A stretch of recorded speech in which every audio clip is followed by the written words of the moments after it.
All right, welcome people. So it's Friday. I know we're all happy about that. This is the most people I've seen in one room in the school building since definitely 2020. So mixed feelings about that, but we won't be here for long. Today is April 23rd, 2021. It's the second day of our ninth unit. Go ahead and get your notebooks out. Make sure you're prepared, ready to take some brief notes. We won't do too much today. Hopefully you guys will be intrigued by some of the videos I have lined up to show you.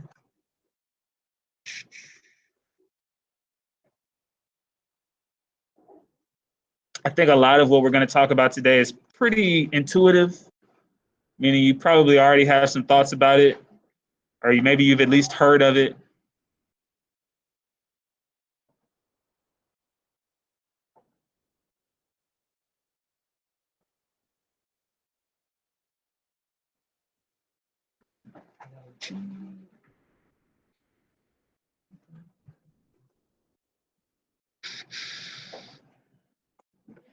The objective is to explain how the use, protection, and conservation of natural resources by humans impact the environment from one generation to the next. We won't dive too much into the historical perspective, but of course, many of the changes that have taken place in our environment have taken place over the last 200 years. And the essential question today, what damage is currently being done to the ecosystems, specifically here in the state of North Carolina? How many of us were born here in North Carolina? Okay. Lifelong North Carolinians.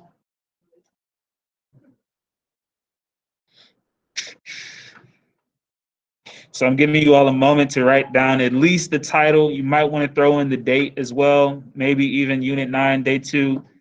If you're fast, you might get the objective as well.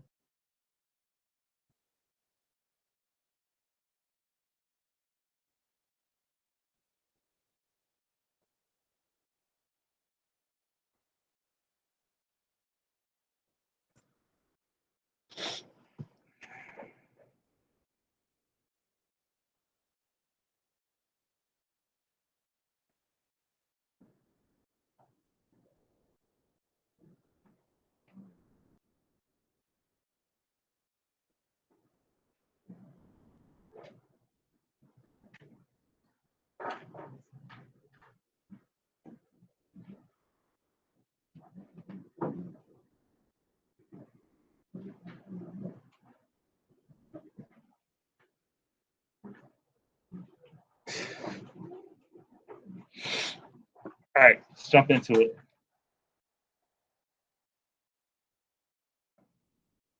So here's the great state of North Carolina, where several of us were born and have lived our entire lives.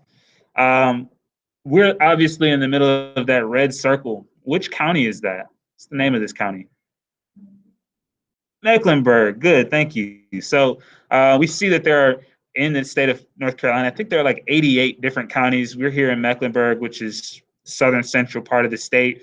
But we can also see there are 4 different ecosystems that characterize the geography of the state of North Carolina. In the western part of the state, we've got the Appalachian mountain range, specifically the Blue Ridge portion of the Appalachian Mountains. This ecosystem is characterized by high altitudes, heavy rainy seasons, thick vegetation, and high amounts of biodiversity. Anybody interested in going to Western Carolina University? Anybody thinking about WCU? No? Okay. All right. But of course, that region has its own specific problems that we'll talk about shortly. We find ourselves here in the Piedmont region, which is really a transition zone between the mountains and the... Got a question? Josue, you have a question? No question. All right, so this is a transition zone between the mountains and the coast, characterized by dense human populations. We've got most of the largest cities in the state of North Carolina in this region. What's the largest city in the state of North Carolina? Don't think too hard. Charlotte. What's the second largest? Raleigh. Good job, Lisa. What's the third largest? No, not Gastonia. What'd you say? I think that's fourth. There's another one that's larger. Where does anybody know where Duke University is? Durham, good. Durham is the third largest. So Charlotte, Raleigh, Durham, then Greensboro. I think after that it might be Wilmington. Anyway, most of the most populous cities in the state of North Carolina find themselves in this region. Because of that, we see a lot of urbanization, a lot of urban sprawl, a lot of, unfortunately, habitat destruction in this region. The reason why you see a lot of these populous cities in this region is because there used to be gold deposits here. So during what was a period of gold rush, a lot of people established homes in Charlotte and the Triangle, which is Raleigh, Durham, and Chapel Hill. There's also an ecosystem called the Sandhill. This is what looks really like the state of South Carolina because it has these tall pine trees. The soil is more sandy. It's got a red clay color to it. And the animals are really well adapted to fires in this region because those pine trees are extremely flammable. So it's kind of a unique, as you can see, it's pretty small region of the state. And then a large portion of the eastern part of the state is a coastal plain characterized by cypress trees, high sand dunes, high humidity, and unfortunately, we see a lot of the damage of climate change taking place in this region. We'll talk more about that. So one of the things that is specifically plaguing the state of North Carolina is acid rain. Acid rain is caused by sulfur dioxide and nitrogen oxides, which are emitted into the atmosphere by factories, by cars, and other, human caused issues. And then it gets transported. Those chemicals are transported by the wind and air currents, where they react with water in the atmosphere and eventually fall back down to the ground. This is a big problem. The effects of this problem: pH typically has a pretty acidic.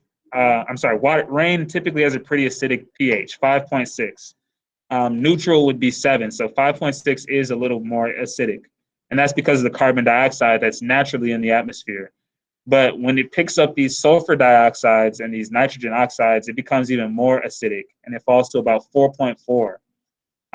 So when it finally hits the ground, its low pH, meaning its acidity, causes it to pick up aluminum as it moves through the soil, and that aluminum is poisonous to a lot of plant life, and it's also poisonous to the fish that live obviously in aquatic environments. So as the water runs back into lakes and into rivers, it can eventually kill aquatic life, as well as poison any humans or other animals who might be drinking that water. So this is a big problem. We think about this being a problem here specifically in North Carolina because there are factories in the western portion of the state, factories in the mountainous regions of the state that are emitting a lot of nitrogen oxides. And as they do that, unfortunately, the air currents, the mountains kind of serve as like, obviously, they kind of serve as like a reverse back, not a reverse back. What's the opposite of a vacuum? I guess a fan. So the mountains blow the wind eastward towards the ocean. And as they do that, they carry all those chemicals from the factories across the state of North Carolina. So we do have a large problem with acid rain in this state. Another problem we face, obviously, because of our long coast, is beach erosion.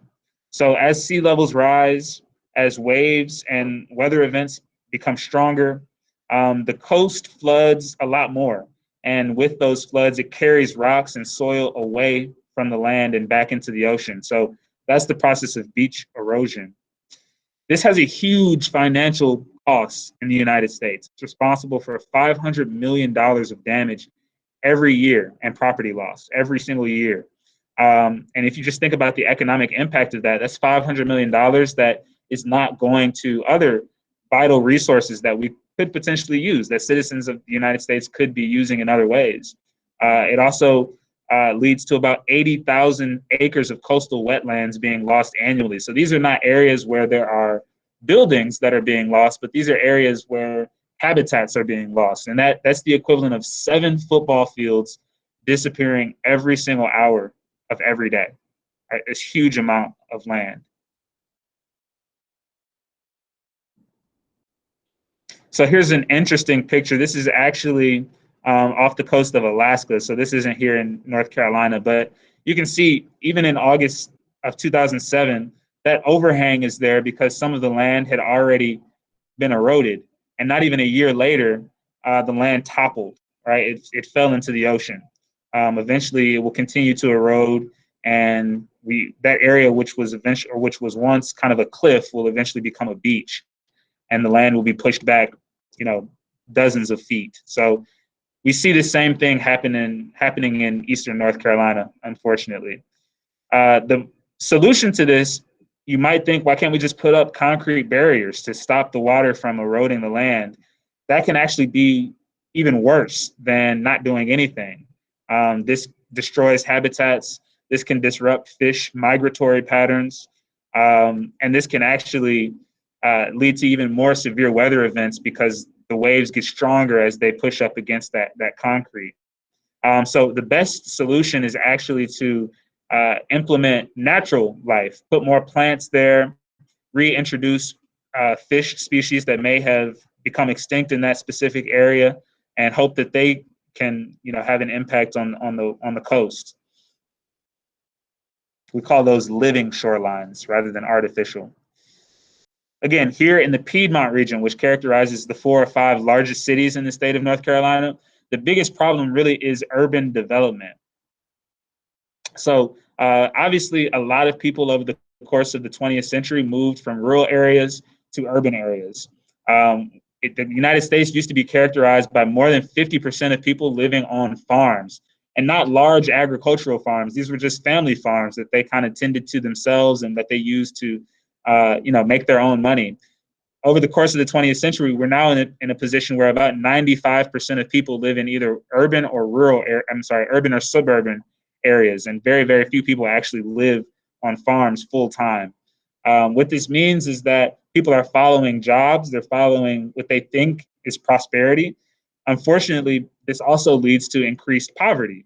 A lot of people living in urban areas are living under the poverty line. This is not just happening in the United States, but it's also happening across the world. The effect of all of this movement into urban areas is greater air pollution. Good morning, or afternoon. Good morning, yeah. Yes, I've got a lot of students in here from. You all are welcome to come in, and I've got some seats you can sit in the back.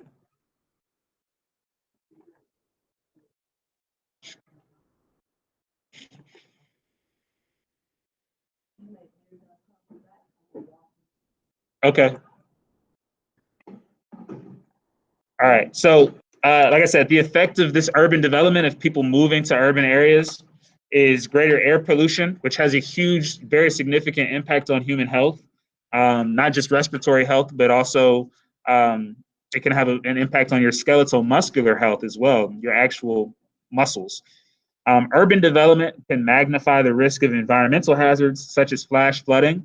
So if we think back a couple of years, you may have heard of Hurricane Harvey, which hit the city of Houston really, really hard at the end of 2019.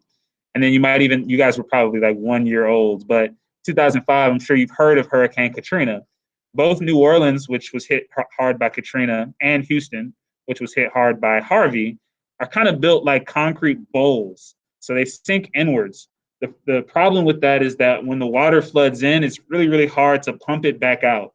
Additionally, when you have these large urban areas, of course, there are a lot of paved roads, there are a lot of buildings, so there's a lot of concrete, which means that there's no soil to soak up the water. So it just kind of sits there, and it's really, really hard to get rid of. So as we build these more urban areas, the cities like Miami, New Orleans, Wilmington, and Eastern North Carolina, even New York City, are much more subject to flash flooding.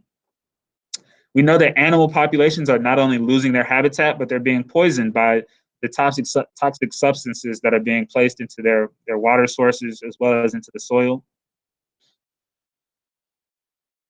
So we can look specifically at the city of Charlotte. So at this point, that was 51 years ago, 1970. That's what the city looked like. You can tell, and that's uptown. We can actually still see some of those buildings today, but you see it was a lot more green. Many of the skyscrapers that exist now did not exist back then. So we've modified the biotic and abiotic factors, not only the trees, not only the animals, but also the water sources that may have once existed there. The atmosphere changes. I told you guys yesterday that if we were to go outside on the last day of school here at West Meck and measure the temperature and then go down to or go to Uptown, the temperature would be at least 2 degrees higher in the Uptown area, even though it's only 2 miles away. And that's because downtown areas have a lot more concrete that reflect the heat rather than absorb it. And this has, again, profound implications on the atmosphere as well. So you see a lot more smog in downtown areas than you would see even a few miles away. And of course, the population growth.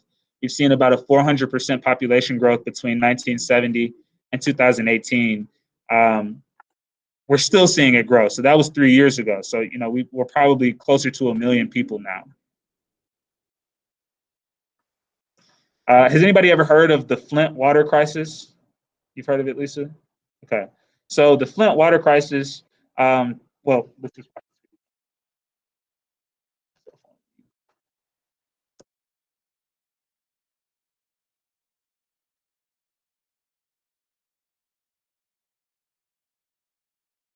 The images of the water are shocking enough.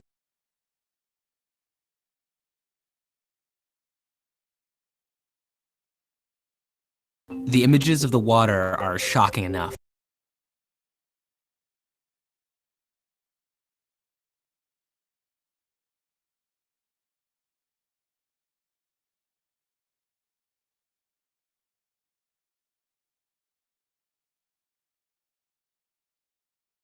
The images of the water are shocking enough. Would you drink that? People have dumped in this river forever. It's like we're in a cesspool. My tub, you should see it, it's brown. And then come the headlines. An American city failed to provide basic protections to its citizens, and now the children of Flint have much higher than normal levels of lead in their blood. Rick Snyder, governor of Michigan, has apologized. I am sorry, and I will fix it. President Obama declared a national emergency. You can't shortchange basic services that we provide to our people. And now 2016 presidential candidates are starting to weigh in. The governor of that state acted as though he didn't really care. Lead poisoning is terrible and terrifying. No amount of exposure is safe. And there's evidence that years after we got it out of paint, gas, and more, it contributed to a drastic drop in crime in the 90s. The city has switched back to cleaner water, but the effects will last decades. We take clean water for granted. How could this possibly happen in 2016? Well, you've got to rewind to 2011. Flint was broke. It had lost about half its population after the car factories closed. It had $1.1 billion in unfunded pension costs. It had to cut half its police force. Michigan had a solution called emergency managers. Now he's been appointed by the governor to turn around Flint's finances. Mike, welcome. These managers can make cost-cutting measures without the normal political procedure. I think what we have to do is look at the expense side first. There could be services that we can no longer provide in the city. And they decided the city could save money on water. Flint would stop buying water from Detroit and join a new regional water system. And as a temporary measure, Flint would use water from the Flint River. The switch happened in 2014. Here's the plant. And who decided to do this exactly is under intense debate. But regardless of blame, the story gets worse. Residents saw and tasted the dirty water and started complaining. Water's brown, has a bad odor. I'm afraid to even feed it to my cat or my dogs. We should not have to pay for the water. It's nasty. But the city claimed federal tests showed the water was safe. An employee at the Environmental Protection Agency leaked a Michigan report to a local activist, which showed the water had higher than normal lead levels. The city's response? Flint told the woman the lead came from her plumbing.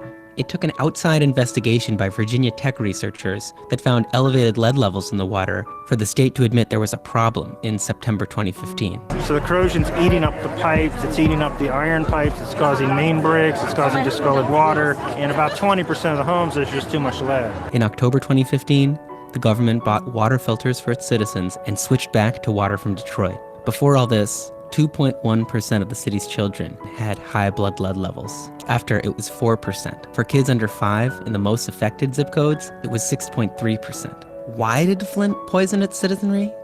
Under emergency managers from the state, it wanted to save money. To start to reverse the effects will cost dearly. Just switching back to Detroit's water cost $12 million. A class action lawsuit against the city is pending.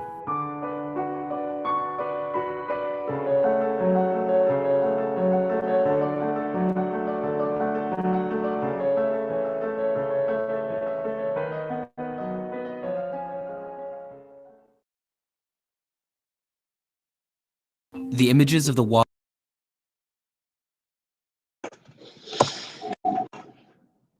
All right, so that was obviously a story that had a lot of media attention. That video is at least 5 years old at this point, but we know that there are still some residents in the city of Flint who still don't have clean water. So we're going to talk a little bit later on about this idea of environmental racism. Flint is a predominantly Black city. Detroit, Michigan, which is, again, it's only about 20 miles away from Flint, is the Blackest city in the United States. It's got, about 83% of its residents are Black. And we see many of these environmental degradations are enacted in communities that are largely poor and largely constituted of people of color. So we'll talk about that a little bit later on. Another story that also touches close to the state of North Carolina is this idea of waste lagoons. So I'm just going to read the cause of these lagoons. In recent decades, agriculture in the United States has undergone a dramatic shift from small family farms to giant industrial operations. These factory farms produce large amounts of solid waste. Bless you. One farm with 2,500 dairy cows produces as much as a city of 411,000 people. Bless you. With more manure than can be spread on nearby fields, waste is often stored in large pits or lagoons, where it is mixed with water and eventually transported or used as fertilizer. So again, that's kind of a staggering statistic. 2,500 cows produce as much waste as 411,000 people. And there are farms that have that many cows, and it's not just cows, it's chickens, it's also pigs as well, which we have a big problem with here in North Carolina. The effect of this is that the waste can cause algae blooms in lakes and ponds that harm aquatic ecosystems. So the algae that you might see floating in a lake is taking up a lot of the resources that the fish need to survive. Algae, just like fish, need oxygen.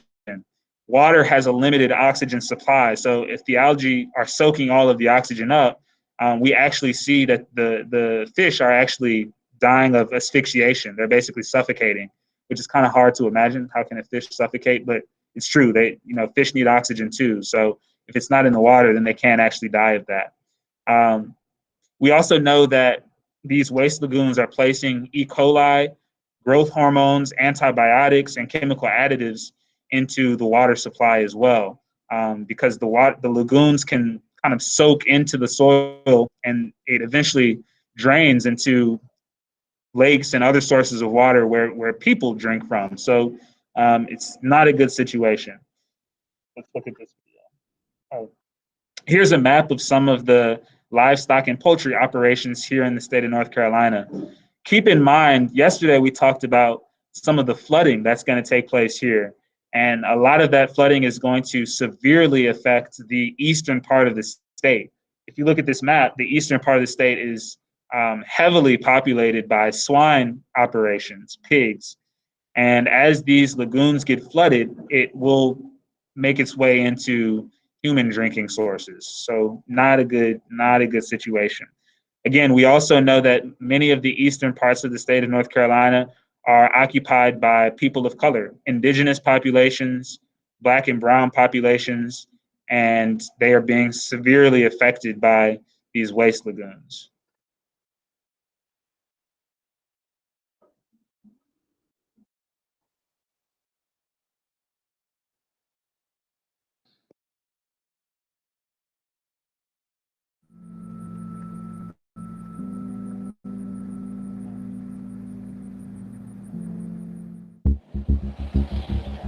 After battering the Florida Panhandle and killing at least 6 people, Hurricane Michael has weakened to a tropical storm. But as it moves north through North Carolina, it's now dumping rain on the same areas ravaged by Hurricane Florence last month. More flooding isn't just a challenge for families hoping to rebuild. It could also pose a danger to the water supply. North Carolina is the second largest pork producer in the country, and its 9.4 million hogs produce around 10 billion gallons of waste each year, most of which gets stored in open lagoons. When storms cause those lagoons to flood, the surrounding communities can literally find themselves in deep shit. When Hurricane Floyd hit in 1999, pig waste from swamped lagoons wreaked havoc on the state's waterways. And during Florence, more than 50 lagoons flooded again. Everyone in North Carolina knows that pig poop can be a big problem, but there's not a lot of agreement about how to solve it.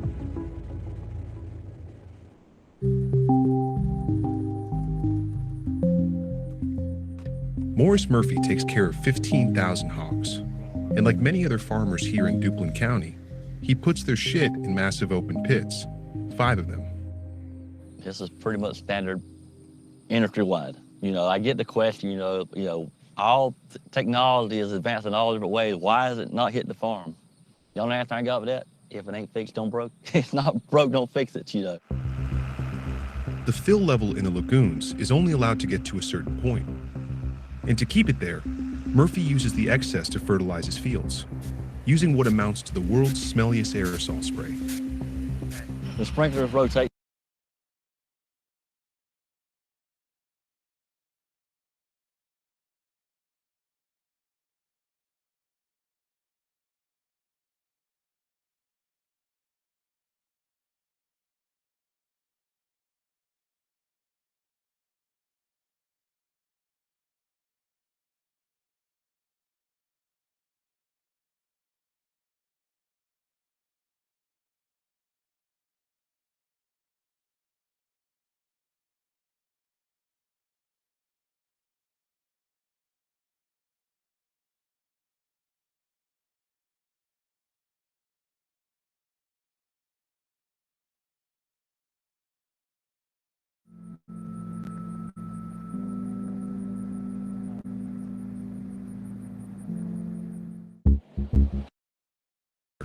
Murphy uses the excess to fertilize his fields, using what amounts to the world's smelliest aerosol spray. The sprinkler is rotating back and forth, and that takes care of you set it on for whatever speed you want, so we know how many gallons of nitrogen we're putting per acre. All that's calculated, and it's fairly simple.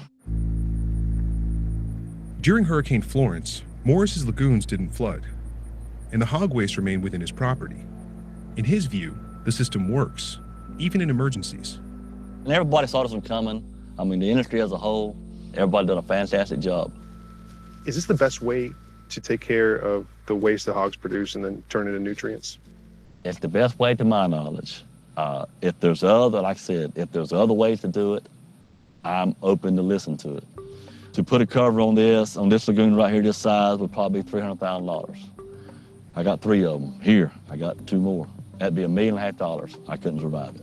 Personally, I think the system's fine. Somebody needs to come here and point to me and prove to me that what I'm doing is bad for the environment before I feel like I need to change it.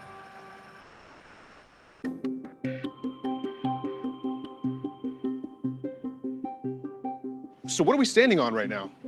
6 million gallons of pig poop.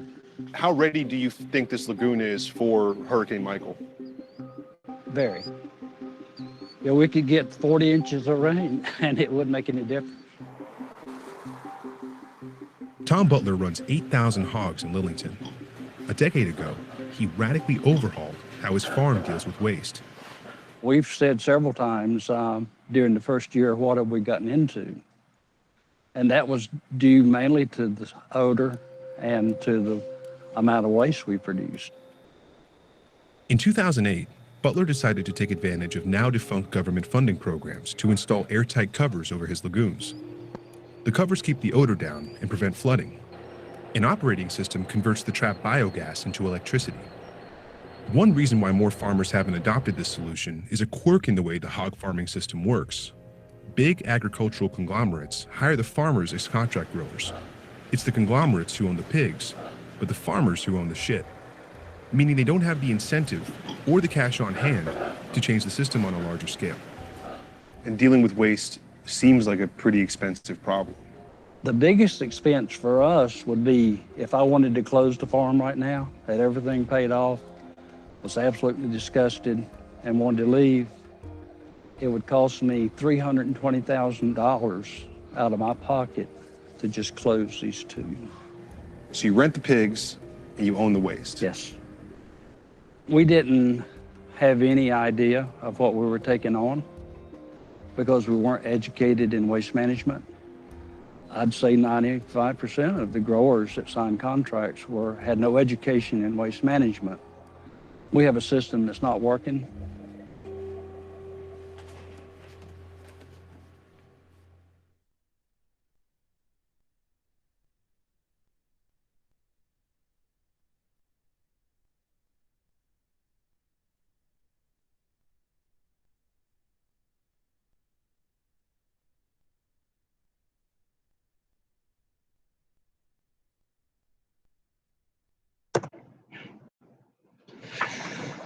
So again, environmental racism. So race is the most significant predictor of a person living near contaminated air, water, or soil. Keep in mind that people of color in the United States are about 40% of the overall population, but people of color make up 56% of the population near toxic waste sites. People of color have seen 95% of their claims against polluters denied by the Environmental Protection Agency.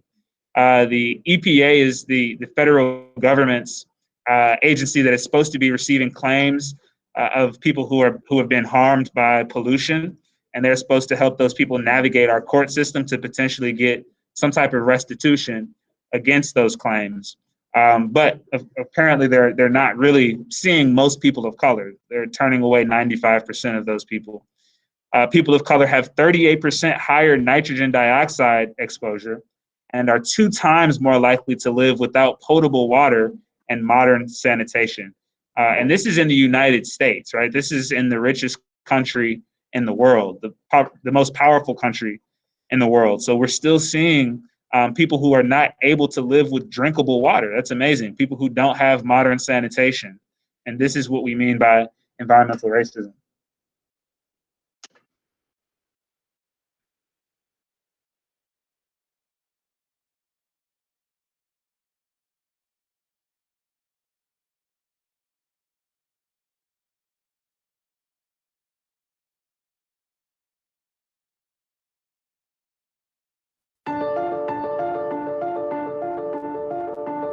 When we think of racial injustice, we think police brutality or the criminal justice system. But what about our air and water? Environmental racism. It's about policies and practices that discriminate against communities of color by making them live near landfills, sewage plants, and other polluting facilities. And while poverty has a lot to do with it, the leading environmental justice expert told me this. Racism trumps class. Even middle-income African Americans are more likely to live in more polluted neighborhoods.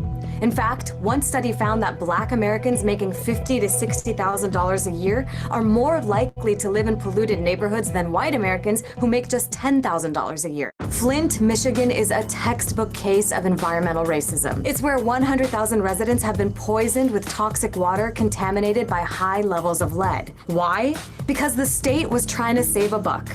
Flint is around 57% Black, with 40% of its population living in poverty. Residents protested the dirty water for over a year, but were ignored. And that's how environmental racism plays out. Minority communities have much less political clout, so regulators can and often do ignore them. And not far from Flint is Detroit, where 83% of the population is Black. It's home to the most polluted zip code in Michigan. Zip code is the most powerful predictor of health. And all communities and all zip codes are not created equal. Southwest Detroit is surrounded by a lot of industry like salt mining, steel production, tar sands oil refining, and coal burning. And that's meant that 1.6 million pounds of chemicals enter that community yearly. Not coincidentally, Wayne County, where Detroit is, has the highest number of children's asthma cases in the state. But look, environmental racism isn't just a Michigan story. It's an American story. Take, for example, Louisiana's Cancer Alley, an 85-mile stretch along the Mississippi River. It's known for its over 200 petrochemical plants and a high rate of cancer, mainly among Black residents. So, is there anyone protecting folks from environmental racism? Well, there's supposed to be. The Environmental Protection Agency has a special department called the Office of Civil Rights, but in its 22-year history, the office has never formally found a single case of discrimination. In fact, more than 90% of communities that make complaints find them rejected or dismissed. On top of that, the Guardian newspaper recently revealed that U.S. authorities across the country are deliberately distorting water tests in cities like Detroit and Philadelphia to minimize the reported amount of lead in the water. Environmental racism, while not always the most visible form, is also widespread. So, when is enough enough?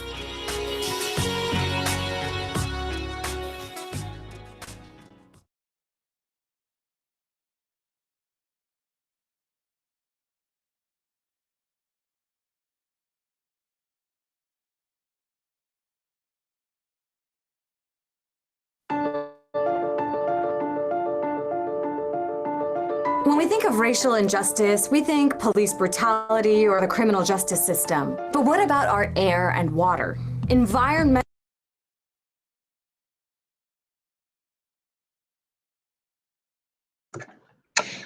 Okay, so we'll continue to talk about environmental racism, and we will also talk about these invasive species a little bit more next week as well. So I won't say too much right now, but you may have noticed this kudzu vine around the state of North Carolina, or just across the southeastern United States. Is definitely a big problem, basically from here until Mississippi.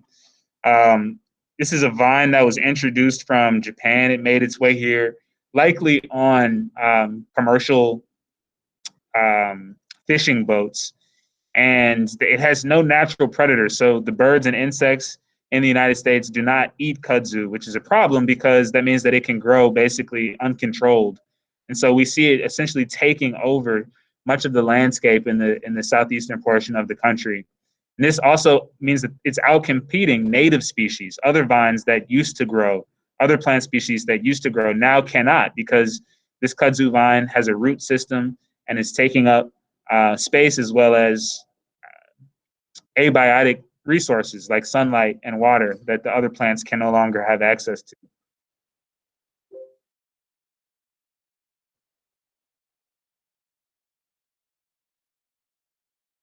Okay, so what does this all mean? It means that here in the United States, many of us, most of us, on average, have a really large ecological footprint. And this means this is the impact that we have on the environment. You can calculate this basically by the types of food that you eat, the amount of travel that you do. If people who are flying a lot have a huge ecological footprint because flights have a big impact on the environment. You could even take a look at the amount of medical services you get. If you get an X-ray or an MRI, that has a large ecological footprint as well. How much waste you produce, how much shopping you produce. If you shop online a lot, that has a large ecological footprint because it has to be transported directly to you. But then also if you shop in the malls, that has a large ecological footprint because malls take up a lot of space and they have they need to use a lot of energy. So when we look at kind of the ecological footprints of people around the globe, we see that the United States is outsized.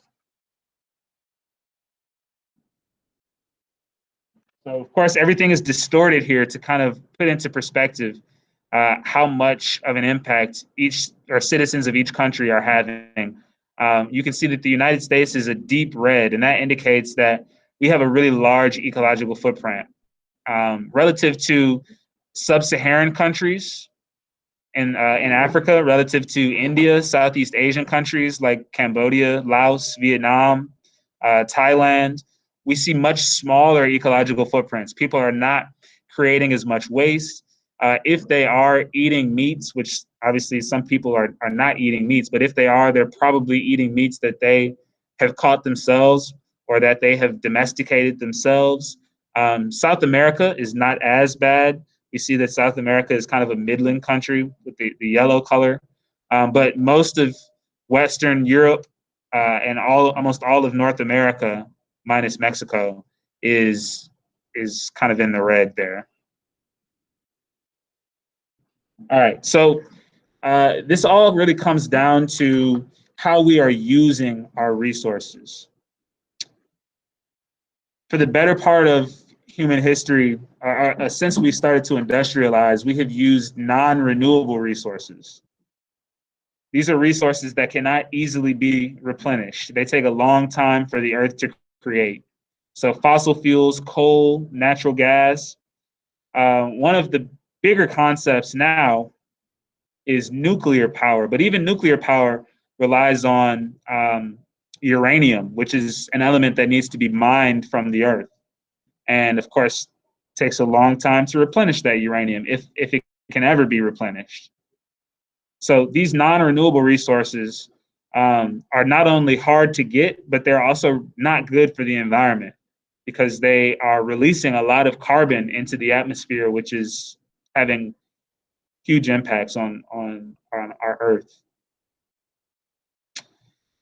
Renewable resources, on the other hand, can be replaced, and they get replaced easily and quickly because they are taking place naturally. So solar energy can be captured via solar panels. And of course, in most countries around the world, the sun is going to shine, at least to some degree, almost every day.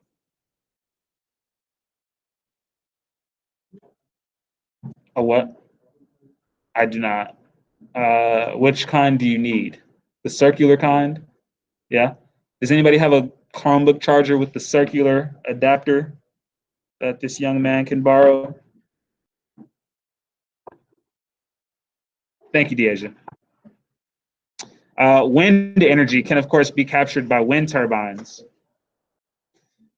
Geothermal energy is energy that is being released from under the surface of the Earth. You know, Earth's core is extremely hot and produces a lot of heat. We can capture some of that heat in some places and use it to boil water, and the steam can be used to create electricity. Hydropower is using water to move turbines that can also be used to create energy. So renewable resources are really where we need to focus our energies going forward.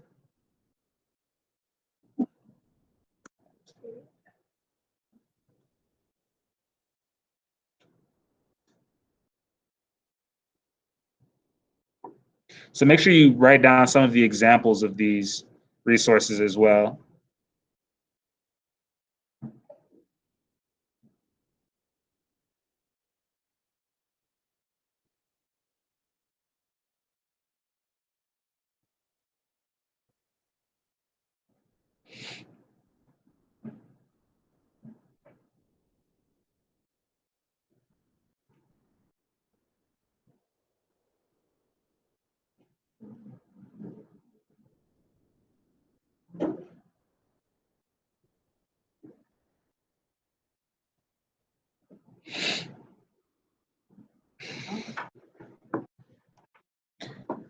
Okay. All right. And then one more definition. I think this is the last definition. Oh, two more. Sustain. Actually, do you need to write this? No, let's just focus on this one. Stewardship. Stewardship. Stewardship is the responsible use and protection of the natural environment through conservation and sustainable practices to enhance ecosystem resilience and human well-being. It's a mouthful.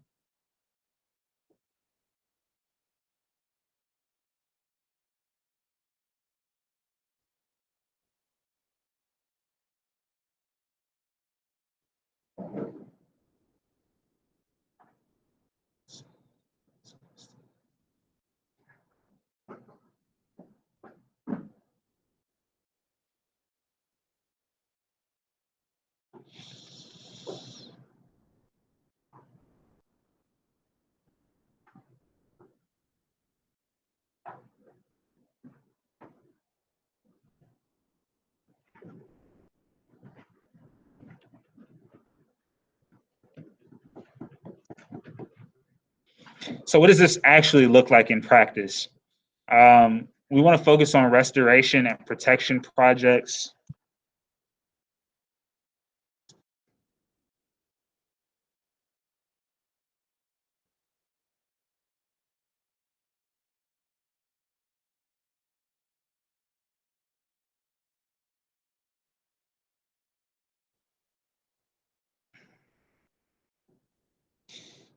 So these are kind of like the small projects that you can take on as an individual. So cleaning up litter at a local beach or on a park, or even at a school like West Meck. At the school, you might petition to build a school garden or a natural history area. You could install rain gardens to help manage stormwater. You could remove invasive plants. So these are small projects that, in the grand scheme of things, don't have a huge impact on the overall system, but that do play a role. If we all did a little bit, then we'd be in a much better situation than we are. Everyday actions, you could recycle more. You could try to save water, take shorter showers. You could use recycled materials or upcycled materials, meaning materials that have been repurposed. You could compost your food.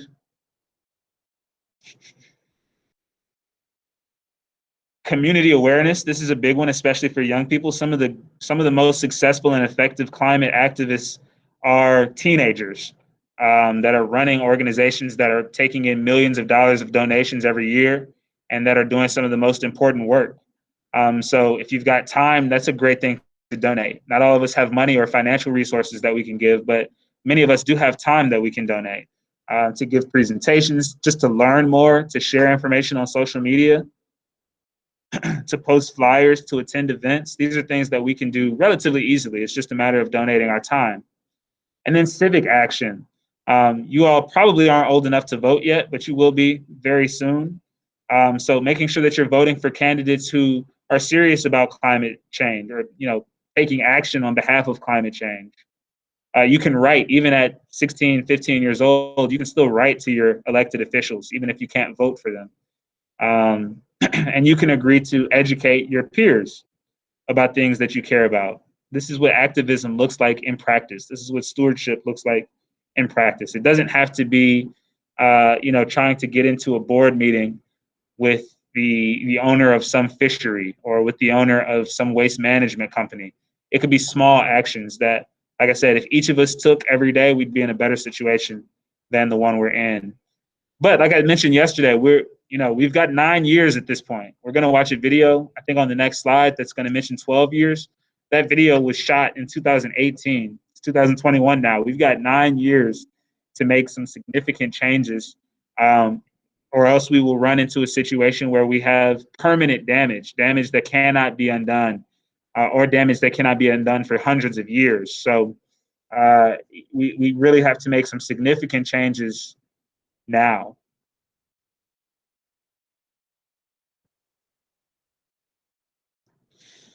So one of the pieces of, it's not really a piece of legislation, but one of the ongoing efforts that has got more attention now because of who our new president is called the Green New Deal. And the Green New Deal has some very important sponsors in the United States Congress, people who are fans of it, who are proponents of this plan. The reason I say it's more important now because we've got Biden in the White House is because he's much more willing and likely to do something about climate change than our previous administration was.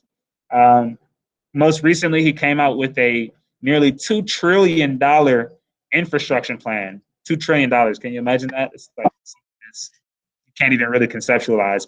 But a $2 trillion infrastructure plan that's going to help the United States rebuild itself to being more green. The problem with it is that it's going to take place over the next 10 years, and it's going to take 15 years to pay for. So it's got a lot of pushback from the Republican Party because they say it's too costly. They also say it's not really an infrastructure bill because it focuses on things like job training and providing broadband connections so that people in rural areas can have internet, connectivity. But anyway, we're more likely to see climate action come from this president than we were from our previous president, who actually took steps backwards. President Trump removed us from the Paris Climate Agreement, which was an agreement with many countries around the world to limit our carbon emissions. So he removed us from that. He took funding from the EPA. He took about somewhere nearly $1 billion from the EPA, the Environmental Protection Agency. He opened up previously protected lands to be developed by companies. He had a mining program that not only was environmentally harmful, but that also ran through indigenous lands and, would have had to tear up the burial grounds of some indigenous communities, which of course would have been sacrilegious. So Trump did a lot that was bad. Biden is more likely to do some good, but Biden probably won't do everything that we need to be done because we really don't have much time. So that's why it's up to young people like you all to push your politicians to do more dramatic things.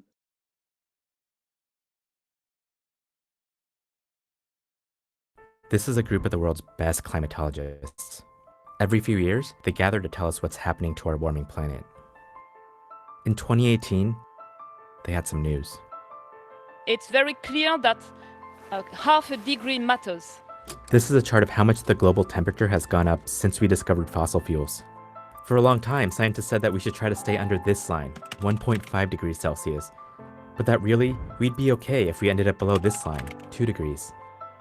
Now they were saying that wasn't quite right, that we're not safe in this zone, and that hitting this line will mean a spike in mass migration, wildfires, deadly heat stress, and it's going to cost us trillions of dollars, millions of lives, irreversible, forever changes that cannot be undone in centuries. That's what happens if we get warming to stop here.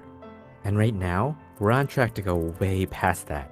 If action is not taken, it will take the planet into an unprecedented climate future if we compare it to what has happened during all of human evolutionary history. We don't have a plan for this. So a group of American activists started to make one. They recruited a congresswoman and a senator to turn it into a congressional resolution. It's the first step of a plan that has mostly yet to be written. It's called the Green New Deal.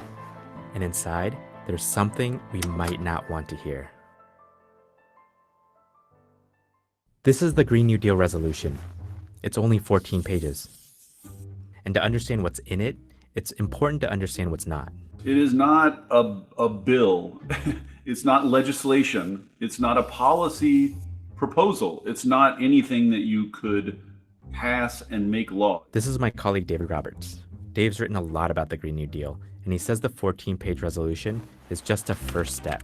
The idea was, what's our shared understanding of the problem and what's necessary to solve it? The Green New Deal contains basically two big ideas. The first is this question of what we need to do to solve the impending climate crisis. The Green New Deal says what climate scientists say. We need to completely stop burning fossil fuels as much as technologically feasible. So that means things like rethinking vehicles, energy efficiency standards for buildings, changing the ways that we make steel and concrete. That's Rihanna Gunn Wright. She's part of the think tank that came up with the Green New Deal. Policy Director of New Consensus. Rihanna writes policy, and she likes to rattle off things that moving away from fossil fuels will entail. Moving to electric vehicles, make that home energy efficient. The food that you buy will be grown locally. The Green New Deal requires building a lot of new things, the things to power the world without fossil fuels. And that'll create new jobs, new industries, an entire new economy. But Rihanna also emphasizes that this is going to inflict a cost. It's going to be a massive undertaking because we're actually asking, how do we rethink the ways that we use energy in our society? A key principle of the Green New Deal is that it's too late to incrementally move away from fossil fuels. It has to happen quickly and dramatically. Or as Dave puts it, people don't seem to get zero emissions means zero oil business, means zero natural gas business, no coal business, no internal combustion engine auto business. Like, the number zero means it all has to go. Here's what decarbonizing will do. When we rip out fossil fuels from the economy, people are going to lose their jobs. And that means they'll lose their healthcare, maybe their homes. But the Green New Deal also has a second part. And this part acknowledges that transitioning Americans away from fossil fuels is a huge and difficult ask, especially at a time when so many live in economic uncertainty. How can we go to the American people and say, I sure hope you aren't one of the people who loses a job because then you might die like sick on the street. Good luck. Now, will you sign my bill? This is the contradiction the Green New Deal describes. It's the part we may not want to hear. That we need to take action, and also that taking action will cause pain. Imagine you're a coal worker. If the US decarbonizes, you are going to suffer. So the second part is a set of promises for how Americans will be protected during the transition away from fossil fuels. Jobs guarantee, public employment, universal health care, education and training. The basic elements of economic freedom that ought to be promised and due to every citizen of the richest country in the world. And these promises aren't just for protecting coal workers. They're meant to keep all inequality from getting even worse during the transition. Because think about what direction wealth and power usually flow in when new things get built. It's the communities with the most political clout who decide where things can and can't be built. Wealthy corporations jump in to build those projects, and the good jobs go to the people who can afford to get trained for them. The folks who have the fewest barriers will be the ones who benefit the most, and you're just going to see a replication of the issues that we have now. In other words, anyone who's historically missed out on those benefits, especially the poor and people of color, could end up even worse off. So the Green New Deal says we should rebuild the American economy in a way that allows opportunity to flow more fairly. The Green New Deal is about, while we have this chance, why don't we think about that proactively to change it in the ways that people have been calling for it to be changed for generations at this point? So the first part of the Green New Deal is a set of goals to avoid a global disaster. The second part says we should do it in a way that helps ordinary Americans come out better on the other side. And that's it. That's all that's in these 14 pages. It's just a first step. And now, Rihanna's job is to figure out how to go from this 14-page resolution to an actual Green New Deal, a roadmap for what government needs to do next. And their goal is that if Democrats win power in 2020, there's a plan ready to execute. For now, though, the Green New Deal is just asking our leaders to acknowledge the scale of the problems we face. So, how's that going? This disastrous plan would be a massive government takeover that would stifle innovation. Wasteful and reckless spending. Rather than setting realistic goals, we would go from about 94 million cows to 0 cows. That resolution will not pass the Senate because there's no way to pay for it. Destructive, socialist daydream. The Green New Deal is a long shot. But right now, it's also the only plan that acknowledges what we know is coming. What is the world that we want? What is the country that we want?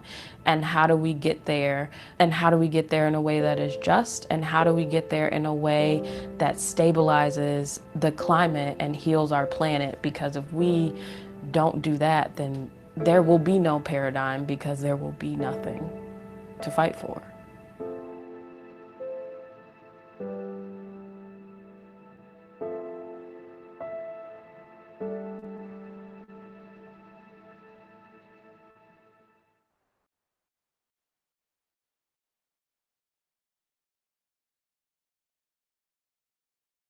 All right,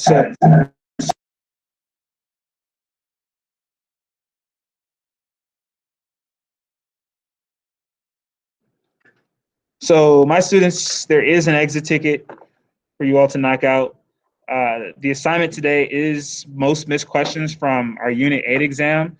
This will be a formal assignment, so you might want to work on that over the weekend. This is a great opportunity to boost your grades outside of actually taking an exam. So if you knock this out, it's 42 formal points. That's like half a test, and it can really, really help your grades. We've got 5 minutes. That's plenty of time to do the exit ticket. It's just 4 questions. So go ahead and knock it out so it's not hanging over your head over the weekend.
Hope everybody has a great weekend.